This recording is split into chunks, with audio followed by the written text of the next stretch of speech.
Shalom mes frères et sœurs. Aujourd'hui, nous allons aborder un autre sujet. Comme la fois dernière, j'ai parlé des offrandes, de la dîme. Et que la dîme, considérant la parole de Dieu, après que Jésus est mort à la croix, ne concerne pas les enfants de Dieu. Amen. Nous sommes dans une période de grâce et que la dîme n'est pas notre partage. Amen. Et Jésus est sacrificateur selon l'ordre de Melchisédek. Et comme je l'ai dit, je le répète encore, Abraham n'a pas continué à donner la dîme. Il avait donné la dîme de butin qu'il avait gagné avec les rois. Amen. Donc aujourd'hui, je vais vous parler d'un autre sujet et qui nous concerne tous les enfants de Dieu. C'est les offrandes. Amen. Nous savons que Jésus n'a pas parlé de dîme. Paul, qui parlait de beaucoup de choses, Dieu lui a donné des révélations, n'a pas parlé de dîme. Mais il a parlé des offrandes. Et aujourd'hui, nous allons nous appesantir sur l'importance de faire cela dans l'église. Amen. Où tu vas. Parce que généralement, on va dans une église, on aime ça d'ailleurs, une église bien arrangée, une église propre. Et de nos jours, beaucoup de choses ne se fassent sans que ça ne soit avec l'argent. Alors, les offrandes, parce que si on parle des offrandes, ce n'est pas normalement pour seulement le pasteur. C'est aussi pour l'entretien de l'endroit où on se réunit chaque fois. Il est important de le savoir. Tu n'es pas sous la dîme parce que tu n'es plus sous la loi, mais tu dois donner. Car Dieu même a donné. La parole de Dieu dit, Dieu a tant aimé le monde qu'il a donné son Fils unique, afin que quiconque croit en lui ne périsse point, mais ait la vie éternelle. Donc quand tu aimes, tu donnes. Et comme notre Père céleste, son nom est amour, son esprit vit en nous, on doit aimer nos prochains. Jésus même nous a parlé de s'aimer. Amen. Aimez-vous les uns les autres. C'était le dernier commandement. Amen. Alléluia. Je sais que peut-être beaucoup, ils vont penser, pour la dîme, sont contents, mais quand on parle de les offrandes, peuvent le voir autrement. Mon frère, ma soeur, les offrandes pour l'église, c'est aussi un signe d'amour. Car le langage de Dieu, il a donné. Je ne suis pas dans les offrandes où on te dit si tu donnes 100 000, tu vas avoir 200 ou 300 000, Dieu va multiplier. Dieu est libre de faire de la manière dont il fait. Et nous savons que Dieu n'a pas une seule voix. Pas que j'ai donné 100 000 et demain Dieu va multiplier ça comme c'était dans la banque pour venir me donner les intérêts. Non, Dieu n'est pas comme ça. Dieu peut agir dans ta vie selon les besoins. Tu as donné peut-être 100 000, mais tu as besoin de la santé. Dieu peut agir par rapport à ça. Tu as donné 100 000, tu as besoin d'un enfant. Dieu peut agir si c'est ça la priorité. Parce que Dieu connaît toutes choses. Il sait de quoi on a besoin exactement. Pas ce que nous désirons, mais ce que lui sait qu'on a besoin parce qu'il nous connaît plus que nous-mêmes.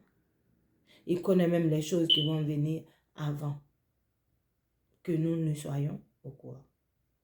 Amen. Donc, comme dans le livre de Malachie, les gens aiment prendre toujours la dîme. Mais Dieu a parlé dans Malachie 3, verset 8. On va essayer de lire ce que la parole de Dieu nous dit dans ce verset. Malachie 3, 8. Dieu parlait d'apporter les dîmes et les offrandes. Ce n'est pas seulement la dîme.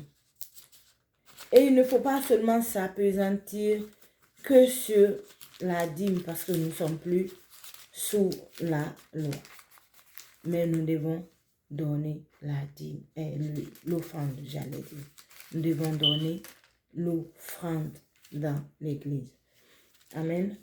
Le verset 8 dit, Dieu, c'est Dieu qui parle. Un homme trompe-t-il Dieu? Car vous me trompez.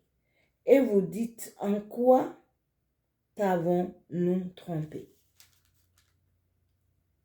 Dans les dîmes et dans les offrandes.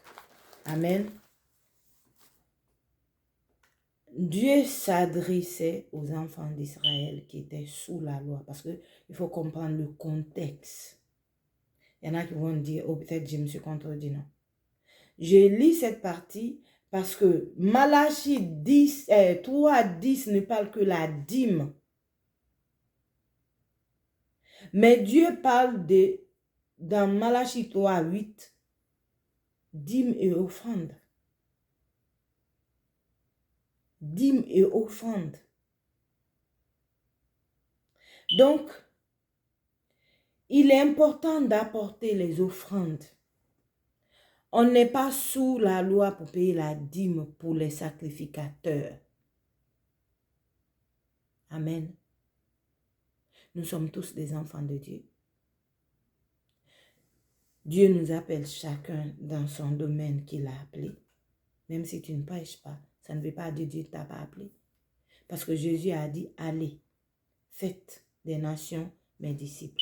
Tu es appelé à faire des nations des disciples. Même si tu ne te mets pas comme moi, par exemple, comme ça, pour prêcher la parole. Mais tu peux prêcher à ton collègue, tu peux prêcher à ton enfant, tu peux prêcher à ton mari, tu peux prêcher à tes voisins, à tes soeurs, ton père, ta mère. S'ils ne connaissent pas Dieu. C'est ton devoir obligatoire de faire ceci. Parce que c'est un commandement. Il a dit allez. Il n'a pas dit si vous voulez. Il a dit allez. C'est impératif. Amen. Mais nous devons savoir pourquoi nous donnons les offrandes. Surtout de nos jours, prenons le contexte. On aime aller dans les bonnes églises. Comme on dit entre guillemets, bonne église, c'est-à-dire jolie. Amen. Mais je ne parle pas des méga churches. Amen. Ça, c'est notre problème. Dieu n'a jamais demandé des méga churches. Mais si Dieu aussi peut le faire individuellement, selon les âmes qu'il apporte vers toi. Si tu as entendu la voix de Dieu de te dire de faire une grande église parce qu'il va te bénir dans 2 ans, 3 ans, des fidèles qui vont être là, tu peux le faire. Mais il ne faut pas faire aussi les méga churches parce que ça, c'est méga church. Il y a des églises aujourd'hui, vraiment, c'est vide. C'est vide. Ils ne sont jamais remplis. Et les gens même ne viennent pas à la même heure. Il y en a qui viennent comme là où je suis, qui viennent le matin, vers 8 heures, d'autres 7 heures, ça dépend. Et puis il y a 10 heures, et puis il y a 11 heures, mais c'est jamais rempli. Ça pouvait être un seul culte, quand tout le monde vient pour remplir complètement, ou bien 2 cultes. Amen. Donc, Dieu est dans les offrandes. Pourquoi je prends Malachie 8, qui parle de l'offrande et de la dîme? Parce que si la dîme n'est plus, l'offrande reste. L'offrande reste parce que Jésus l'a dit dans le livre de Luc, chapitre 21, à partir du verset, je crois, verset 1, on va essayer de regarder. Quand Jésus, si je ne me trompe pas, quand cette femme veuve a donné 2 pièces, Jésus-Christ a dit que cette femme a tout donné. Et que les autres là ont donné leur superflu, même s'ils ont donné beaucoup, mais selon ce qu'ils ont, ils n'ont rien donné. Jésus pouvait mentionner 10% là-bas ce jour-là. Mais il a dit, ils ont donné de leur superflu. Donc ça veut dire en donnant à Dieu, tu dois donner conséquemment selon que Dieu t'a béni. Selon que Dieu t'a béni. Cette femme, elle a fait de tout son cœur. Jésus lui a pas dit, donne toutes tes 2 pièces. C'est elle qui a décidé, touchée par l'esprit, elle a donné toutes ces 2 pièces qu'elle avait. Croyant que ce Dieu-là est capable de changer sa situation. En donnant à Dieu, il ne faut pas s'attendre que tu vas recevoir tout de suite. Et que ça va même se multiplier. Tu vas être dessus et tu vas arrêter de donner. Tu donnes par amour. Comme on n'avait pas prié pour que Dieu puisse nous envoyer Jésus mourir à la croix pour nos péchés. Mais il a fait par amour. Tu dois le faire par amour. Tu donnes. Parce que tu crois que c'est la maison de Dieu. Si on peut dire ça entre guillemets.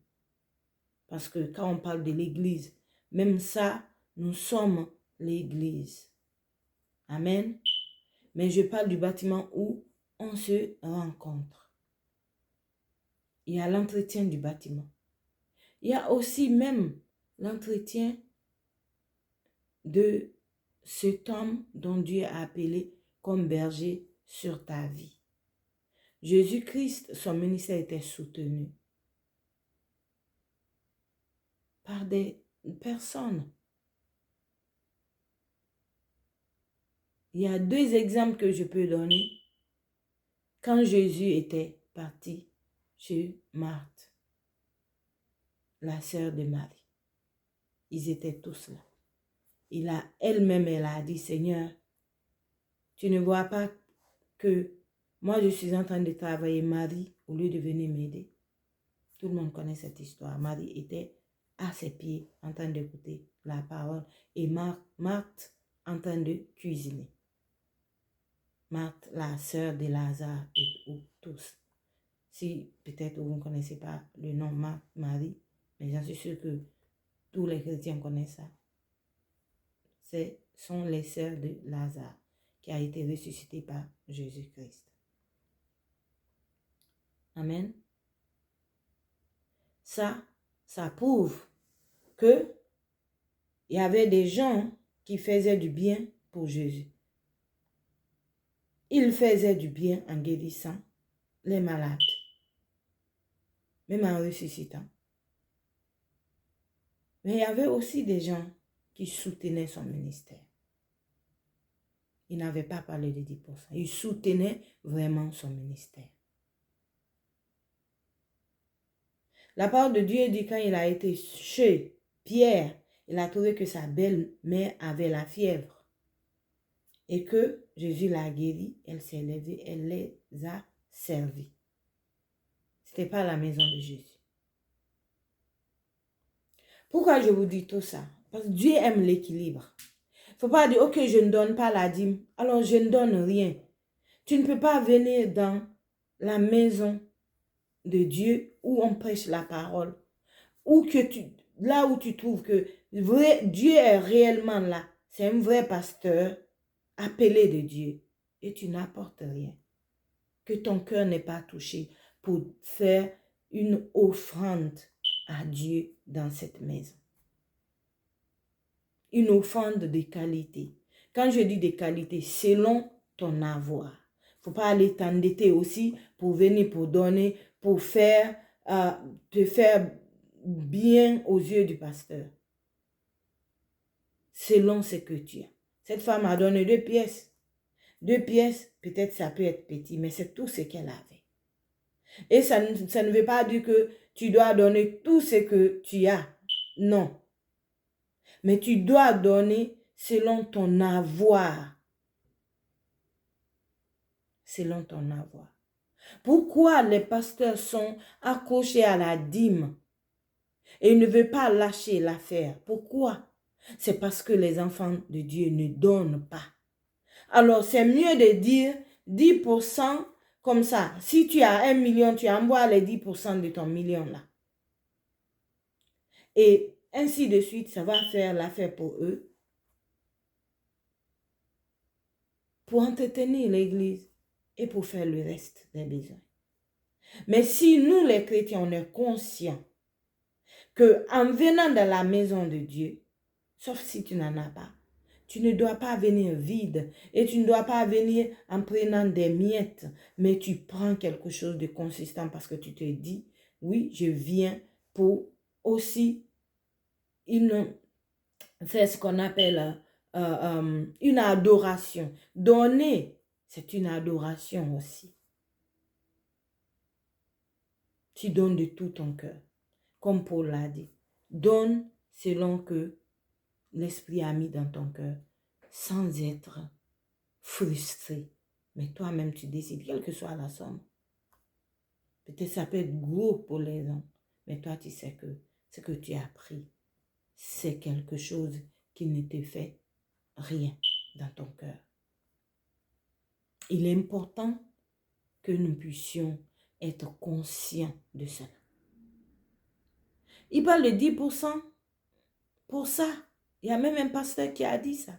Il paye des gens. Alors 10%, c'est une somme consistante qui vient pour pouvoir faire ceci à l'église et payer certains pasteurs. C'est-à-dire, pas, on peut parler de payer, mais donner à certains pasteurs pour pouvoir faire leurs besoins aussi. Mais si on donne sans penser à 10%, mais on pense qu'on doit donner à Dieu, je pense que ça allait vraiment changer les narratifs.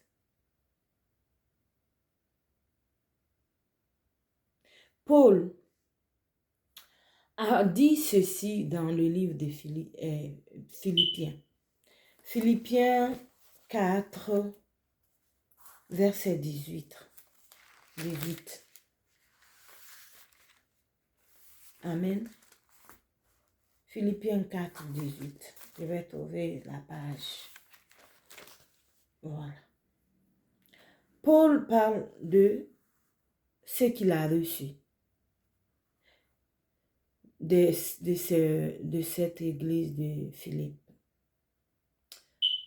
Il a dit, verset 18, j'ai tout reçu et je suis dans l'abondance. J'ai été comblé de biens en recevant par Épaphrodite ce qui vient de vous comme un parfum de bonne odeur, un sacrifice que Dieu accepte et qui lui est agréable. Si Paul a dit ça, vraiment son cœur était touché. Son cœur était touché de ce que cette église lui a donné. Il dit, il est dans l'abondance. On ne sait pas combien, mais Paul, son écrit nous montre qu'il était heureux. Heureux de recevoir ça. Heureux parce que c'était assez plus que ce qu'il a besoin. Parce que quand on parle de l'abondance, c'est plus que ce que tu imaginais que tu devrais recevoir, qui est même au-dessus de tes besoins. Et il appelle ça, il a comme un parfum de bonne odeur. Pourquoi il parle de cela? C'est quand, à l'époque, dans la loi, il faisait l'offrande et on brûlait cela. de l'Holocauste, le parfum qui montait, il a fait une comparaison à cela. Amen. Il était heureux. Il était, comment on appelle ça, comblé, parce que son besoin était en ce moment précis. Comblé. Nous devons le savoir. Ce même Paul a parlé d'une autre avec une autre église qui vraiment, le contexte était une sorte d'accusation, mais il parlait de comment c'était son droit de recevoir. C'est 1 Corinthiens 9 d'ailleurs, à partir du verset 1, tu peux lire pour trouver ça. Amen. Paul parlait de cela. Mais il dit qu'il ne demande pas ce droit. Moi, sincèrement, j'ai connu un pasteur il n'y a pas longtemps. On est parti là-bas pour une prière avec une amie. C'est ma première fois d'entendre un pasteur dire ça. Vous donnez selon que Dieu vous a mis à cœur. Je ne demande pas que vous donniez. Vous n'êtes pas obligé. C'est si le Saint-Esprit touche votre cœur, donnez. Il ne parle pas des dîmes. C'est rare de trouver ça aujourd'hui. Et visiblement, ce pasteur-là n'est pas riche. Il n'est pas costumé comme un homme d'affaires. Jésus n'a jamais demandé la dîme. Jésus n'était jamais super riche. La parole de Dieu est même dit qu'il s'est fait pauvre afin que nous soyons riches. C'est Paul qui l'a écrit aussi. Amen. Donc, on doit penser à donner aux personnes qui nous enseignent. Surtout quand la personne est au temps plein. Dieu lui a dit de tout laisser et de se consacrer au ministère. Pensez à lui donner. Priez même pour cela. Si tu sais que ton cœur n'est jamais touché pour donner, sauf si on te demande. Si on ne te demande pas, tu ne fais jamais. Prie pour ça.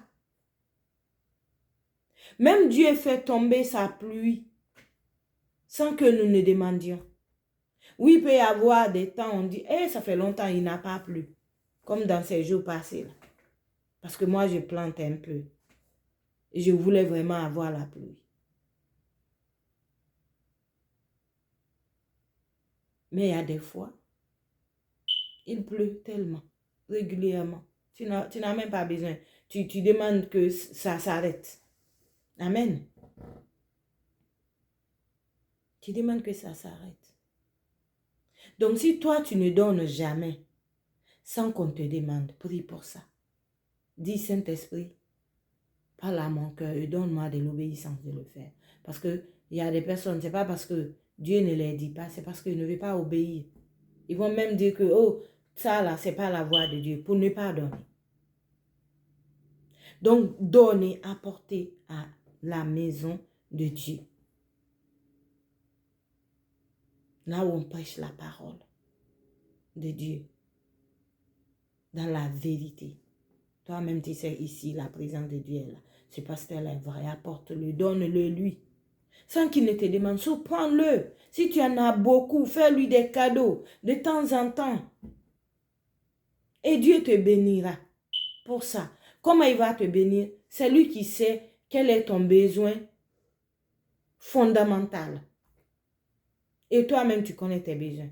Mais Dieu sait quels sont tes besoins prioritaires. Il va le faire à son temps voulu. Mais ce n'est pas comme si c'est une tontine que tu mets. Tu donnes. Quand ça s'accumule, Dieu est pas, il te donne. Non, ça ne se passe pas comme ça. Si un pasteur prêche ça, vraiment, moi, je ne suis pas d'accord. Amen. Mais il faut donner. Donner. et Dieu te bénira. Amen. Donc, aujourd'hui, c'est ce que je voulais vous partager. Je voulais vous partager cela parce que il est important qu'on en parle. Souvent, les gens aiment qu'on les prêche ce qu'ils veulent entendre. C'est ceux qui vont regarder la vidéo passée vont aimer. Oh, il n'y a pas de dîmes, mais il y a des offrandes. Donnez les offrandes. Et les offrandes de qualité. Quand je parle de qualité, pense à quelque chose selon ton avoir et donne. En donnant, ne regarde pas l'homme de Dieu, mais regarde Dieu et tu donnes. Regarde Dieu, tu donnes. Regarde Dieu, qu'est-ce qu'il a fait pour toi. Regarde Dieu, qu'il a donné son fils pour toi, pour que toi tu sois sauvé et que tu as la vie éternelle, que tu vis avec lui pour de vrai. Pense à cela. Je ne vais pas donner. Pourquoi? Dieu même a donné. Et ce que Dieu a donné, ça lui a coûté cher, son fils unique. Il n'a pas donné un ange. Il a donné son fils unique. Il s'est donné lui-même. Parce que là, les histoires, quand on parle de Jésus, fils de Dieu, Jésus, côté homme, est fils. Côté Dieu. Parce que Dieu est un esprit, l'esprit ne meurt pas, même non. C'est le corps là qui meurt. Et ce corps Jésus là, c'est le côté humain. Mais en esprit, il est Dieu lui-même. Amen. Je ne vais pas vous compliquer avec ça. C'est la révélation vraiment qui peut aider. Même si tu es chrétien, tu peux entendre ça, mais des fois. Mais quand Dieu te révèle, tu comprendras. Parce que c'est lui qui a dit, je mettrai mes lois dans leur cœur. C'est Dieu seulement qui peut déposer ça en toi. Parce que moi-même, au début, pas au début, mais quand je commençais à essayer de lire la parole pour comprendre, j'ai eu la confusion. Un jour, le Saint-Esprit m'a dit, lis Jean 1, chapitre 1, verset 1. Et ça, mes yeux ont vu, ont compris. Mon âme, mon esprit a compris. Donc, c'est cela. Il faut donner, mon frère. Donne sans qu'on te demande. Vraiment. Fais comme un chrétien responsable qui connaît les choses de Dieu, qui connaît Dieu, qui sait ce que Dieu a fait pour lui. Et tu donnes. Même s'il y a des choses que tu as demandé à Dieu, tu n'as pas vu les résultats. Dieu t'a sauvé. C'est déjà beaucoup. Parce que si tu n'as rien dans ce monde-là, tu sais que quand tu meurs, tu vas au ciel. Alors pour cela seulement, il faut apporter. Et apporte dans la maison de Dieu. Afin que ceux qui les servent, qui sont appelés au temps plein, puissent aussi, par nous, avoir une abondance comme Paul a dit dans ce passage. Amen. Il est important de faire cela. Apporter. Afin que eux aussi disent, je suis dans l'abondance. Dans l'abondance. Qu'on ne puisse pas fermer cette église parce qu'ils n'ont pas pu payer. Ou être endettés. Jusqu'à vers la fin, l'église est fermée. Alors que nous pouvons le faire. Dieu peut faire tout ça au travers de toi.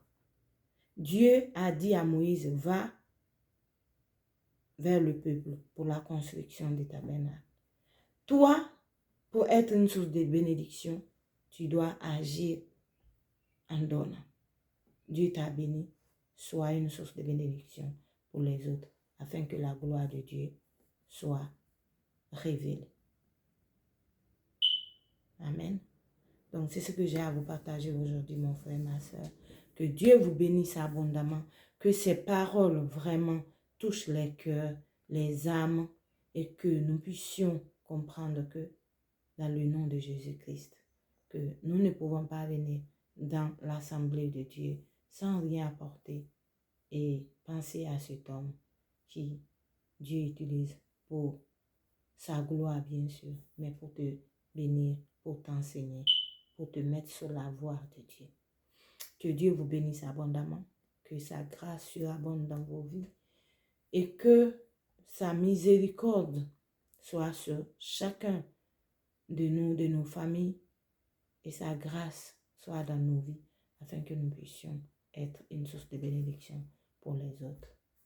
Shalom.